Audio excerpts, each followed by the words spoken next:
চলে যাবার আগে তোমাকে শেষ কিছু কথা বলে যেতে চাই। হয়তো আমি আর থাকবো না, তবে আমার এই ভিডিওটা, আমার এই কথাগুলো যদি কোনোদিন তোমার সামনে এসে পড়ে, তাহলে শুনে যেও। হয়তো আমার না বলা কিছু কথা তুমি শুনতে পাবে। মানুষ বলে দুনিয়া নাকি শান্তির জায়গা নয়, কিন্তু আমি বলি, আমি তোমাকে পেয়ে, তোমার ভালোবাসা পেয়ে যতটা হাসি খুশি থাকতাম, বিশ্বাস করো আমাকে পৃথিবীর সব থেকে দামি সম্পদটা দেওয়া হলেও আমি এতটা হাসি খুশি, এতটা ভালো কখনোই থাকতাম না যতটা হাসি খুশি আমাকে তুমি রেখেছিলে। আর তারপর তুমি আমাকে যখন শত অবহেলা দিতে শুরু করলে, আমার থেকে দূরত্ব বাড়িয়ে দিলে, তখন জানি আমার মনে হতো আমার পুরো পৃথিবীটাই আমার থেকে দূরে চলে যাচ্ছে।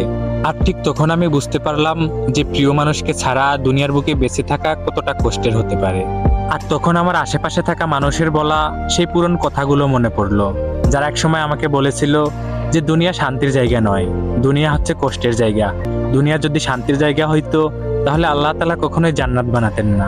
আসলেই আমি সেটা বুঝতে পারিনি। আমি তোমাকে ভালোবেসে আমার জান্নাত আমি দুনিয়ায় খুঁজে নিয়েছিলাম, তাই তো এই কষ্টটা আমার পাওনা ছিল।